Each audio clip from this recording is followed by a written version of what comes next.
in this video I'll be talking about ethical consideration in counseling. ठीक है, तो ये यूनिट 1 का सेकंड मोस्ट इम्पॉर्टेंट टॉपिक है. फर्स्ट जितने भी टॉपिक्स थे, पूरा इंट्रोडक्शन, नेचर, गोल, स्कोप्स, सब चीज़ के बारे में, पर्सनल क्वालिटी, वो सारे इंपॉर्टेंट क्वेश्चंस हम एक वीडियो में करके आ गए हैं. Now will start with the second video of counselling psychology. तो सबसे पहले हम लोग बात करेंगे what are ethics.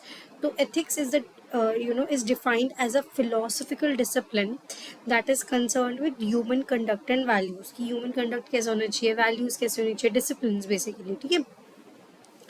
Now professional ethics क्या होते हैं? Are beliefs about behaviors and conduct that guide professional practices such as those between counselors and client. तो अब professional ethics क्या होते हैं? अब देखो, एक होता है एथिक्स. एथिक्स क्या है? हमारे नॉर्म्स मान लो एक तरह से, या फिर कंडक्ट, वैल्यूज़, हमारी कैसी वैल्यूज़ है. लेकिन अब जब हम प्रोफेशनल एथिक्स की बात करते हैं, ये क्या एक बिलीफ है कि कि बिहेवियर कैसे होते हैं, वो कैसा होना चाहिए, हमारा कंडक्ट कैसा होना चाहिए, जो गाइड करते हैं हमारी प्रोफेशनल प्रैक्टिसेस को. Such as those between counsellor and client, की काउंसलर की क्या क्या रिस्पॉन्सिबिलिटीज़ है और क्लाइंट की क्या क्या रिस्पॉन्सिबिलिटीज़ है. तो इन दोनों के बीच का जो एक प्रोफेशनल रिलेशनशिप है, वो प्रोफेशनलिज्म मेंटेन कैसे होगा, किसी पर्टिकुलर गाइडलाइंस होनी चाहिए. तो दीज आर प्रोफेशनल एथिक्स. अब मोरालिटी क्या होता है कि ऐसा होना चाहिए, तो वो क्या मोरल चीज़ें, तो इन्वॉल्व जजमेंट और इवेल्युएशन टू एक्शंस. कि आप देखते हो ना, मोरली ये चीज़ सही है या गलत है, ठीक है, ये राइट है या रॉन्ग है, तो जज कर रहे हो ना, तो दैट इन्वॉल्व जजमेंट. ये इवेल्युएशन करते हैं हम किसी एक्शन का. कुछ हुआ तभी तो आप उसको जज करोगे ना, कोई चीज़ एग्जिस्ट ही नहीं करती, उसे जज क्या करोगे. So now we'll move ahead and we'll be talking about ethics and counseling. इन दोनों का आपस में क्या रोल है. तो professional counsellor are concerned with ethics, ठीक है, एंड वैल्यूज़, कि क्या एथिक्स हैं, क्या वैल्यूज़ हैं, उसको बहुत इंपॉर्टेंस दी जाती है. पेटरसन ने 1971 में they have observed that counselors' professional identity is related to them, to their knowledge and practice of ethics. कि वो कितनी, मतलब प्रोफेशनल आइडेंटिटी उसकी उस चीज़ पे बेस्ड है कि उनकी नॉलेज कितनी है, कि कौन कौन सी डिग्री है उनके पास. नॉलेज, अब डिग्री से ही सब कुछ ऑब्वियसली नहीं पता चलता, उनमें वो प्रैक्टिकल नॉलेज भी होनी चाहिए, ठीक है, और प्रैक्टिस ऑफ एथिक्स, की वो एथिकली अपनी जितने भी रोल्स हैं उसको निभा पा रहे हैं या नहीं, ठीक है, तभी वो एक इफेक्टिव काउंसलर बन पाते हैं. अब अनएथिकल बिहेवियर कैसे होगा? प्लेगरिज्म, आप चोरी करके दूसरों को चीज़ें कर रहे हो. वायलेशन ऑफ कॉन्फिडेंशियलिटी नहीं रख रहे. Negligent practice, claiming expertise one does not have, या कर सकता है. वही पोजेस. तो अब जो आपके पास है ही नहीं, आप क्लेम कर रहे हो अपने नाम के आगे, भाई मैं ये भी हूँ, मैं ये काउंसलर भी हूँ, मैं ये भी हूँ, बट आपके पास उसके लिए नहीं है, ठीक है. Imposing one's value on the client, अपनी खुद की वैल्यू दूसरे पे दे रहे हो, ठीक है, थोप रहे हो. फिर क्रिएटिंग डिपेंडेंसी, ठीक है, इन अ क्लाइंट, कि आपको वही तो नहीं करना ना, आपको डिपेंडेंट नहीं बनाना क्लाइंट को, तो वही detachment is important. Sexual activity with a client नहीं. इरोटिक ट्रांसफर, अब ये चीज़ें आप बाद में पढ़ोगे, ये सब नहीं होनी चाहिए. फिर ड्यूअल और मल्टीपल रिलेशनशिप नहीं रख सकते, एक ही रिलेशनशिप होना चाहिए, that is client and counsellor. Improper adversities, ठीक है, अब इम्प्रॉपर एडवर्सिटीज़ भी नहीं होनी चाहिए. अब अमेरिकन काउंसलिंग एसोसिएशन ACA, आपने अभी तक APA की बात की है, ठीक है. अब ACA code of ethics is an educational professional document, एक ये एजुकेशनल और प्रोफेशनल डॉक्यूमेंट है, ठीक है, जो सर्व करता है मेंटल हेल्थ प्रोफेशनल के को, कि कैसे उनको एक्ट करना है. तो it gives outlines of the ethics of the profession, कि ये एथिक्स है ना, you have to do it, ठीक है, क्योंकि एक प्रोफेशनल रिलेशनशिप होता है ना कि कोई ऐसी इनफॉर्मल रिलेशनशिप है. तो उसमें तो आप लोगों के ऊपर है ना, क्या कर रहे हो क्या नहीं कर रहे. बट जब एक फॉर्मल रिलेशनशिप होता है तो एक कुछ गाइडलाइंस होती है, कुछ चीज़ें आपको, कोड ऑफ कंडक्ट होता है, तो आपको वो करना पड़ता है. A division within ACA, the Association of Spiritual, Ethical, Religious Values in Counseling, a survey is specially concerned with the values and ethics of counseling professionals. वो बहुत इस चीज़ से concerned है. This division which regularly deals with the ethical concerns, ये ethical concerns से deal करते हैं. Addressed issues such as counseling the aged, तो उनके साथ कैसे आपको एथिक्स रखना चाहिए, वैल्यूज़ क्या होनी चाहिए, education and feminism, long before they were concern of counsellors in general. तो जब ये सब चीज़ों के बारे में बातें शुरू भी नहीं होती ना, उससे पहले से ही उनके बारे में बात कर चुके हैं, ठीक है. The first counselling code of conduct code of ethics was developed by American counselling association. ACA ने first counselling code of ethics develop किया था based on the original American psychological association. ठीक है, तो APA के बेस्ड ये हुआ था. ठीक है, ये बना था. तो the initial ACA code was initiated by Donald Super. तो ये याद रखना, डोनाल्ड सपर ने इनिशिएट किया था ACA कोड. ठीक है, एंड अप्रूव्ड इन 1961. 1961 में it was approved. It also produces an ethical standard case book. ठीक है, तो एक एथिकल स्टैंडर्ड केस बुक आई. ACA 2014 में प्रपोज की. तो उसने 6 main purpose for its code of ethics. कि कोड ऑफ एथिक्स हम क्यों दे रहे हैं, उसके पीछे के 6 मेन पर्पस हैं. ठीक है, वो क्या है? To set the ethical obligation of ACA members. जितने भी ACA के मेंबर्स हैं उनको ऑब्लिगेशन दे रहे हो आप एक एथिकल कि आपको ये करना है. प्रोवाइड करना, उन्हें गाइडेंस भी मिलती है ऐसे कि हमें कैसे वो करना है, क्या करना है. Intended to inform the ethical practice of professional counsellor. कि क्या आपके लिए एथिक्स है, तो उनको बताना, उनको इन्फॉर्म करोगे तभी तो वो प्रोफेशनली वर्क करेंगे. तो एक गाइडलाइन होती है, तो आपको पता होता है कि आपको ऐसे एक्ट करना है या ऐसे बिहेव करना है, राइट. तो उसके बाद सेकेंड होता है, एक तो आपने पहले उनको गाइडेंस दी थी, उनको इन्फॉर्म कर दिया कि वो क्या है. दूसरा इसका क्या पर्पस है? To identify ethical consideration relevant to professional counsellors and counsellor in training. तो जो प्रोफेशनल काउंसलर बन चुके हैं और जो ट्रेनिंग में, दोनों के लिए आइडेंटिफाई करना है कि क्या है एथिकल कंसिडरेशन, उसकी रेलेवेंस कितनी है. तो वो रेलेवेंट होना चाहिए कि एथिकल कंसिडरेशंस क्या है, वो पता होना चाहिए. फिर तीसरा है to enable the association to clarify for current and prospective members. जो अब भी हैं और जो आने वाले टाइम में प्रोस्पेक्टिव जो मेंबर्स हैं, जो हो सकते हैं, तो उनको, and for those served by members जो पहले सर्व कर चुके हैं, the nature of ethical responsibilities held in common by its member. तो क्या क्या रिस्पॉन्सिबिलिटीज हैं जो सब में कॉमन है, क्या क्या उन्हें करना चाहिए. फिर फोर्थ है to serve as an ethical guide designed, ठीक है, to assist members in constructing a course of action. तो आप एक तरीके से कंस्ट्रक्ट कर रहे हो कोर्स ऑफ एक्शन की, how you have to proceed. ठीक है, तो एक एथिकल गाइड मिल रही है लोगों को. ठीक है, that best serves those you know. अब यहाँ पे देखो, and to establish expectations of conduct with a primary emphasis on the role of professional counselors. कि उनका प्राइमरी रोल क्या है, उस पर एम्फोसाइज करना कि क्या एक जब जब एस्टैब्लिश हो जाएगा ये जो रिलेशनशिप है, तो उसमें आपको क्या एक्सपेक्टेशन दे सकते हो आप क्लाइंट को. ठीक है, क्या उनको रखनी चाहिए कि मैं यहाँ आ रहा हूँ तो क्या है, तो वो सब इसमें पता चल जाता है कि टाइप ऑफ सर्विसेज क्या प्रोवाइड की जा रही है. To help support the mission of ACA, जो भी उसका मिशन है उसको सपोर्ट करने के लिए. To serve as the basis for processing inquiries and ethics complaint concerning ACA member. उनकी जो भी कंप्लेंट्स वगैरह है उस सब के लिए भी कुछ गाइडलाइन तो होनी चाहिए, तभी तो उनकी कंप्लेंट पे एक्ट कर पाएंगे, राइट. तो अब इसके अंदर ना ACA के अंदर जो 9 टॉपिकल सेक्शन हेडिंग्स हैं जो बहुत इंपॉर्टेंट है, ये आपको याद होनी चाहिए पेपर में. तो सेक्शन 1 है काउंसलिंग रिलेशनशिप.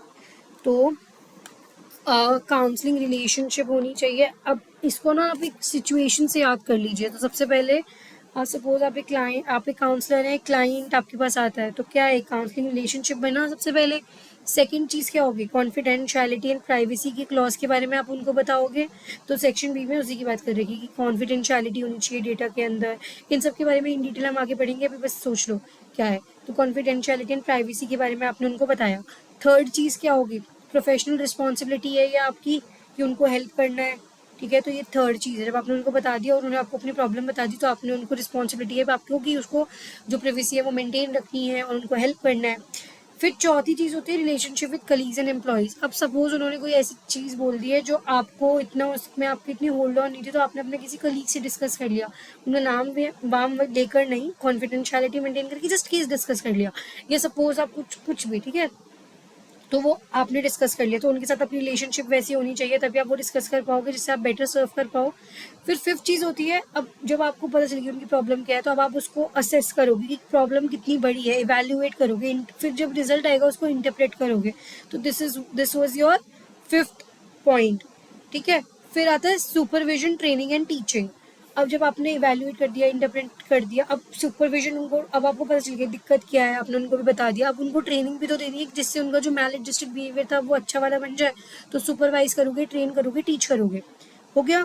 फिर उसके बाद आ जाओ सातवां पॉइंट, रिसर्च एंड पब्लिकेशंस होती है। सपोज आपने कुछ ऐसी नई चीज़ पढ़ी, तो आपने उस चीज़ पता चली, आप उस चीज़ पे रिसर्च ही करने चले गए, तो आपने रिसर्च करी, आपका सब कुछ हुआ, आपने उसको पब्लिकेशन में मतलब उसको कर दिया, ठीक है।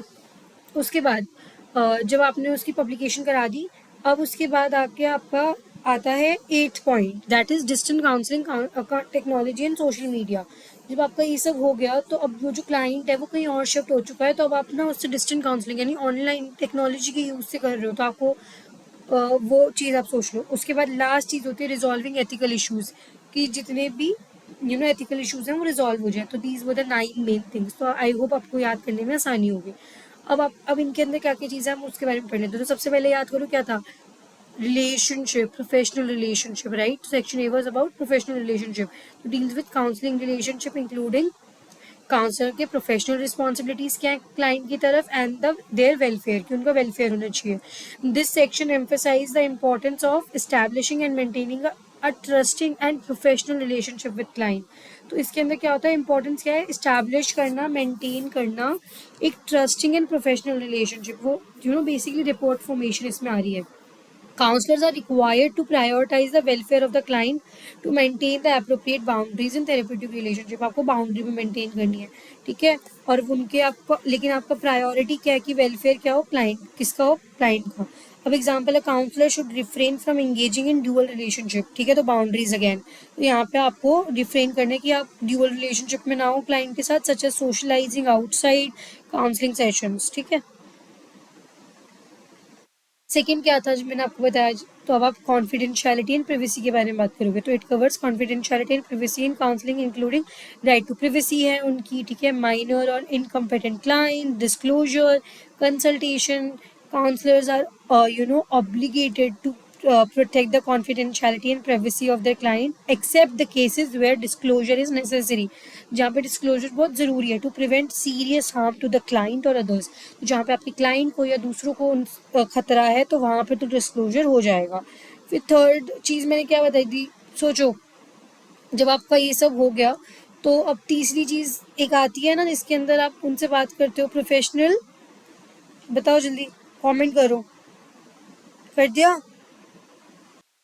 हाँ, तो अब आएगी रिस्पॉन्सिबिलिटी, ये आपकी रिस्पॉन्सिबिलिटी है। It focuses on issues related to professional responsibility. जैसे प्रोफेशनल, आपको ना यहाँ पे कॉम्पिटेंस होनी चाहिए आपके अंदर, पहली बात, आपके स्किल्स बेसिकली, प्रोफेशनल क्वालिफिकेशन है यानी, पब्लिक रिस्पॉन्सिबिलिटी आपकी है, काउंसलर्स की responsibilities to maintain competence in their professional practice to engage in professional development, ठीक है। तो वही आपकी रिस्पॉन्सिबिलिटी है। अब इसमें एग्जाम्पल भी लिखा है, देखो, counsellor should regularly participate in supervision and continue educating themselves and others. अब सपोज आपका क्लाइंट जो है वो के पॉप फैन है, आपको नहीं पसंद है, लेकिन आपको उनके बारे में पता होना चाहिए, बिकॉज अगर आपका क्लाइंट इंटरेस्टेड है, तो आपको रेगुलरली एजुकेट करना पड़ेगा अपने आप को, जो चीज़ें डे टू डे चल रही हैं। और उसके अलावा कुछ नई तरीके की थेरेपी आ रही है, अगर आपको मन है तो आप उसमें भी अपना कर सकते हो, या कोई नई तरीके की प्रॉब्लम, कोविड अब एकदम पैंडमिक आया, तो उससे रिलेटेड चीज़ें आई, तो आपको अपने आप को एजुकेट करना पड़ेगा। नाउ, अब उसके बाद हमने क्या बात की थी, रिलेशनशिप विद कलीग्स के बारे में बात की थी सेक्शन 4 में, मतलब सेक्शन डी में। तो वही, इसमें देखो वही लिखा है, covers relationship with colleagues and employees and वही employers and employees. So counselors are expected to establish, collaborate and communicate effectively with other professionals involved. The purpose of section D is to provide ethical guidelines that focus on developing working relationship with those within and outside the counseling field, जो उसके अंदर है और जो बाहर है। Psychiatrist and psychologist with a amnesia patient would integrate them to their home with the help of social worker. तो सबका इसमें रोल आ गया। अब देखो, कई बार ऐसा होता है, क्लिनिकल साइकोलॉजिस्ट और काउंसलर सबके बीच में अलग अलग अपने रोल है ना, तो अब उनके साथ इन टच भी होता है। कई बार आप रेफर भी कर देते हो अपना क्लाइंट किसी और को, because you feel that the other person might serve the client better, तो आप उनके पास उनको रेफर कर देते हो। और कई बार ऐसा होता है कि मतलब जैसे काउंसलिंग साइकोलॉजिस्ट है, उसने टेस्ट वगैरह कर दिए, अब उसके बेसिस पे दवाई देने आपने साइकेट्रिस्ट के पास भेज दिया, तो वो सब आपस में ना एक वो होनी चाहिए, प्रोफेशनल रिलेशनशिप होना चाहिए, कम्युनिकेशन होनी चाहिए। फिर उसके बाद आता है आपका सेक्शन ई, उसमें हम लोग बात करते हैं वैल्यूएशन असेसमेंट एंड इंटरप्रिटेशन की। तो इसके अंदर वही है कि आपके अंदर कंपेटेंस होनी चाहिए कि आप यूज़ कर पाओ, इंटरप्रेट कर पाओ टेस्ट को, जितने भी आपके साइकोमेट्रिक टेस्ट होते हैं। और इन्फॉर्म्ड कंसेंट की बात होती है कि सामने वाले को बता के करना। Counsellors are required to use valid and reliable assessment tools only, ठीक है, जो वैलिड या रिलायबल है उन्हीं को, to obtain informed consent with client before administrating assessment and accurately interpret and communicate assessment results. तो आपको उनके बाद उसको रिजल्ट बताना भी इज़ योर रिस्पॉन्सिबिलिटी, ठीक है। ये भी कोड ऑफ कंडक्ट में आता है या कोड ऑफ एथिक्स में आता है। A psychologist should conduct the test that he और शी नोज कम्प्लीटली, वही करो। ये नहीं है कुछ भी जो आता नहीं है बस वो क्लाइंट पे एक्सपेरिमेंट चल रहे हैं, वो नहीं होना चाहिए यहाँ पे। फिर उसके बाद it focuses on issues related to supervision, training and teaching. तो इसके अंदर इश्यूज आते हैं कौन से, जो सुपरविजन, ट्रेनिंग एंड टीचिंग वाले होते हैं। तो counsellors have the responsibility to provide accurate and relevant information, ठीक है। आप एक्यूरेट और रेलिवेंट इन्फॉर्मेशन दे रहे हो जिससे वो मॉनिटर कर पाए अपनी कंपेटेंस, ठीक है, of other counsellors and to provide ethical conduct, ठीक है। अब वही सबको, आपको जो ट्रेनिंग जिसको आप दे रहे हो, ठीक है, हम सब एज अ बाद में हमें ट्रेनिंग भी मिलेगी ना कि हम बाकी मतलब जो जो हमारे पास एज अ क्लाइंट आ रहे हैं हम उनको सर्व कर पाएँ। तो वही चीज़ है इसमें, वही कि कंपेटेंस इतनी है काउंसलर्स की और एथिकल कंडक्ट को प्रमोट करना। It also include responsibility of counsellor, educator and counselling students, ठीक है, हमारी भी रिस्पॉन्सिबिलिटी है।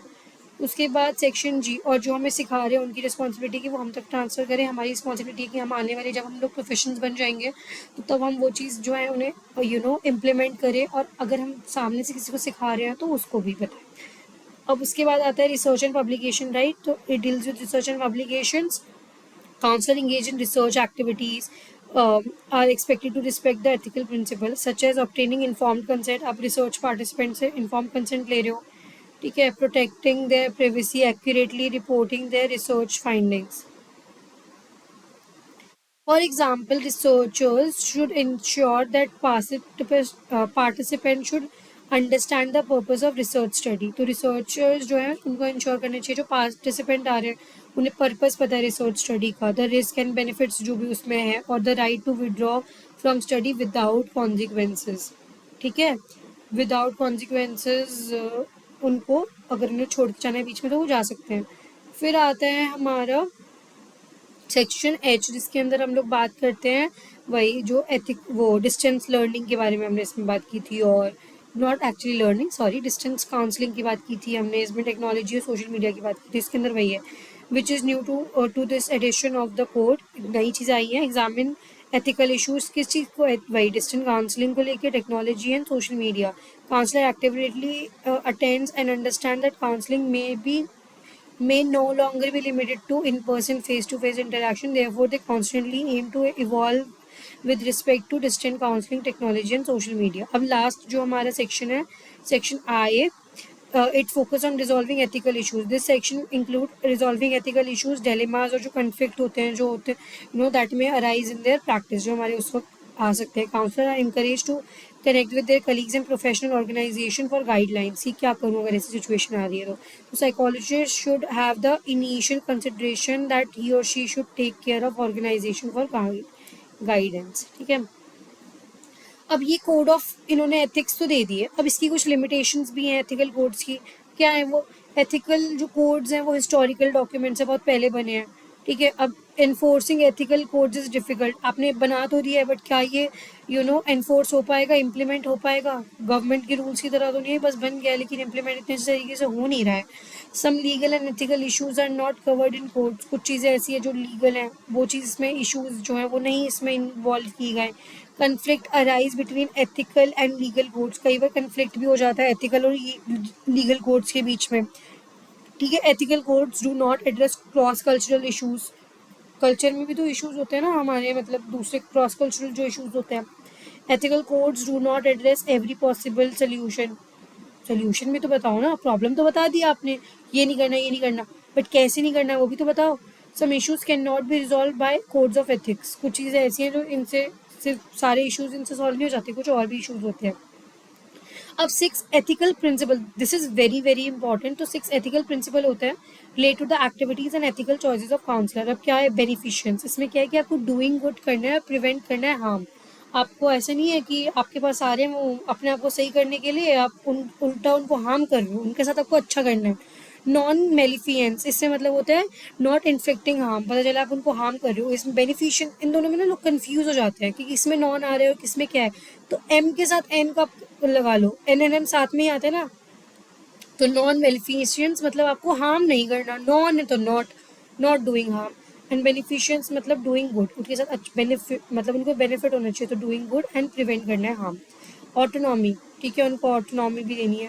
रिस्पेक्टिंग फ्रीडम ऑफ चॉइस, ठीक है, अगर उन्हें जाने तो जा सकते हैं वो। जस्टिस, उनको जस्टिस फेयर होना चाहिए, नहीं कुछ भी बोल रहे हो। फिडेलिटी, फेथफुलनेस, वो आप पे ट्रस्ट कर पाए, फेथ कर पाए, ठीक है। एंड फिर आती है हमारी लास्ट ट्रस्टफुलनेस, जिसको हम विरालिटी कहते हैं, ठीक है। सो लास्ट वन इज वही जो मैंने आपको बताया, विरासिटी, कि वही यहाँ पे ट्रुथफुलनेस होनी चाहिए। तो वही है, the habit of telling the truth is veracity. फिर उसके बाद other guidelines for acting ethically, ठीक है, कुछ और भी गाइडलाइंस होती हैं, ठीक है, जो किसने दी थी, स्वार्सन ने दी थी इन 1983। तो पहली क्या है, the first is personal and professional honesty, ठीक है।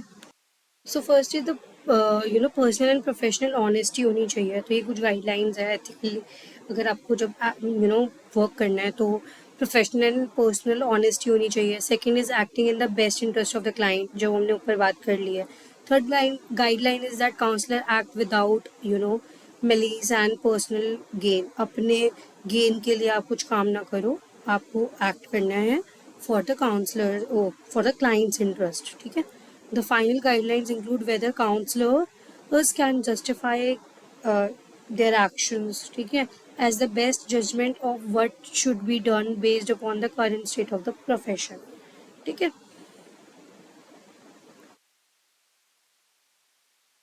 Educating counsellor in ethical decision making, तो आपको एजुकेट करना है काउंसलर को कि एथिकल डिसीजन मेकिंग कैसे करनी है। वैन हूस इन पैराडाइज ने 1979 में ethical behaviour of counsellors in terms of 5 stage development continuum of reasoning में बताया था। अब ये क्या है, ठीक है, आप देखो, पहला क्या है, पनिशमेंट ओरिएंटेशन। इफ क्लाइंट्स और counsellor violate a societal rule, they should be punished, उनको पनिश कर दो, ठीक है। 5 स्टेज डेवलपमेंट कॉन्टिन्यूम, ठीक है। अब इसमें सेकंड क्या है, इंस्टीट्यूशनल ओरिएंटेशन। पहला था punishment, second is institutional. Counsellor abide by the rules of the institution, उसको जो भी इंस्टीट्यूशन के रूल्स है उसको वो करना ही पड़ेगा, फॉर विच दे वर्क, ठीक है। Third is societal orientation, they base there decision on societal standards, जो सोसाइटल स्टैंडर्ड्स हैं उस पर उनके डिसीजन होने चाहिए। फोर्थ क्या है, individual orientation, the individual need receive top priority at the stage, कि इंडिविजुअल की क्या ज़रूरतें हैं उसको आप प्रायोरिटी दे रहे हैं।